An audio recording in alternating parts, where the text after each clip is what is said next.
Anyone hoping that the loss of 90 lives at sea might compel the nation's politicians to strike a deal on asylum seekers is set for disappointment. MPs from all sides are keen for a cross-party solution, but it's just not happening at the leadership levels. And with only 2 days left before Parliament rises for the long winter break, it doesn't look hopeful. There was agreement on an entirely different matter today, though. The Opposition Leader Tony Abbott and the mining billionaire Clive Palmer both admitted to a stand-up row in a Melbourne hotel last week. Mr Palmer will join me shortly, but first this report from political editor Chris Yorman. Everyone is talking. Put politics to one side. I think the Prime Minister is playing politics. There is one side of politics which wants a solution. This government has failed to put in place property tariffs. We have to be showing leadership in the region. If you want to stop the boats, you've got to stop the games. I refer the Prime Minister to... But few are listening. We will ensure that... What is there to negotiate? The Prime Minister just wants us to accept a dud deal.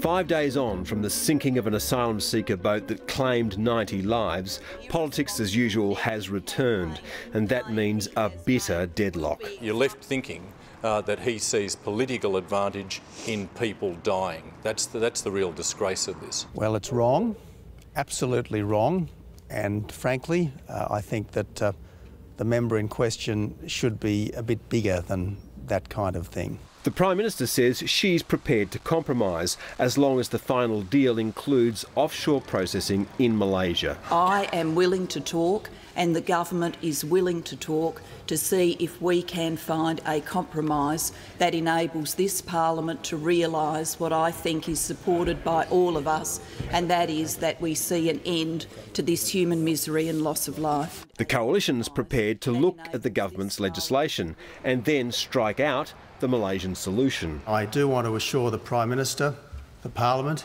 and the Australian people that the opposition is prepared to accept the government's legislation if the government is prepared to accept our amendment. That's our position today. It's always been our position. Resume his seat. The Greens want a multi-party committee to forge a consensus, but they won't listen to anyone who wants offshore processing. This committee, addressing asylum seekers, would have to operate within the context of international law and the Refugee Convention. This impasse is causing enormous frustration among some parliamentarians, and there'll be another meeting of independents and other party backbenchers tomorrow, but it will probably come to little. In years to come, consciences will be well and truly scarred when people reflect on the fact that at this point where we were all called as parliamentarians to do the right thing, that there were those that were prepared to play politics with this issue. Politics is played hard between the major parties, but it sometimes pales beside the internal brawls. Last night, 7:30 revealed that Tony Abbott and mining billionaire Clive Palmer had locked horns in a Melbourne hotel room 5 days ago. Well, I don't think I was the first person to raise my voice, but I may have been the last person, you know. The fight was over Clive Palmer's determination to move that this weekend's Liberal Federal Council meeting endorse a motion that registered lobbyists be barred from being senior office bearers in the party. That would strike out 2 sitting vice presidents, former Howard government ministers Alexander Downer and Santo Santoro. I think that the federal executive of the Liberal Party should be open to people from all walks of life. Today, Tony Abbott seemed keen to deflate Clive Palmer. No member of our party has a privileged status by virtue of his wealth or his donation. This fight strikes some cynics in both major parties as a little too convenient, given this consistent line of attack from the government. Those opposite will kneel at the feet of vested interests like Clive Palmer and Gina Reinhardt, Mr Speaker.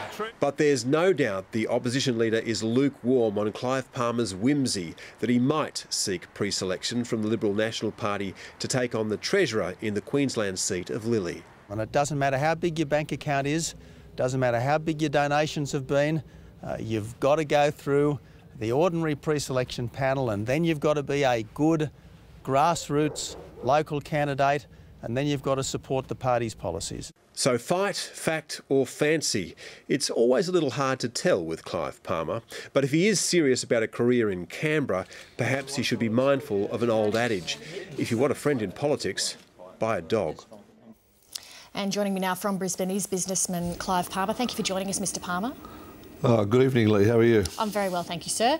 There are slightly different accounts of this row with Tony Abbott. Were you both shouting and swearing? Mr Abbott says that he wasn't heated.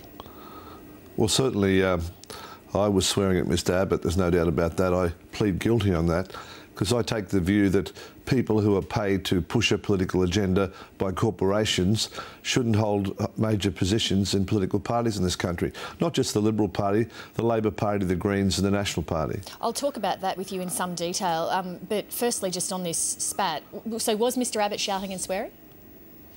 Well, I think I can't recall because I probably was shouting a bit more louder than he was, you know.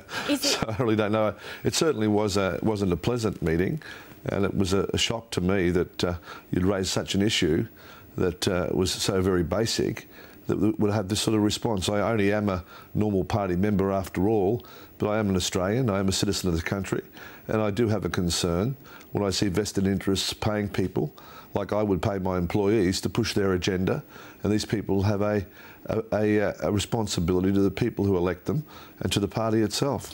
How have things ended up with Tony Abbott? What's the state of your relationship now? Have you spoken? Well, I've had a text from him tonight, I think, that so it's not about Tony Abbott, it's about the issue. Governments will come and go, but ideas will go on forever. And we want proper corporate governance. I promise you I will come to that issue, but you've thrown out that text. What did it say? I think he was happy the fact that at my press conference this afternoon I said I'd certainly apologise if I raised my voice, and I certainly was guilty, and I apologise for that, but I don't apologise for believing we need good corporate governance and transparency. It's too important for the people of Australia, not just in the Liberal Party, but every political party. OK, on that issue, are you suggesting that the practice leads to corruption? Yes, of course it does. I mean, if I retain a company to do my bidding for me, I expect it to work very hard, especially if I'm a corporation. And that's what a lobbyist does. It lobbies for your particular position in government. That becomes terrible if that person happens to be a president or a vice president of a ruling party which is in government, because it compromises the position. And whether there is nothing wrong at all, it's not seen to be transparent. And I think the perception is as bad as the practice. Are you aware of specific incidents of corruption that have led you to take this stance? We only got to read Tony Fitzgerald's report in Queensland, and I was the director of the National Party at the time, and we had to take a courageous stance, which cost us government for over 20 years, to say this sort of thing is above politics. Sure, but you're raising policy. it today, so have you seen any more recent examples? Well, I'm just going on my experience, and I know this practice is bad.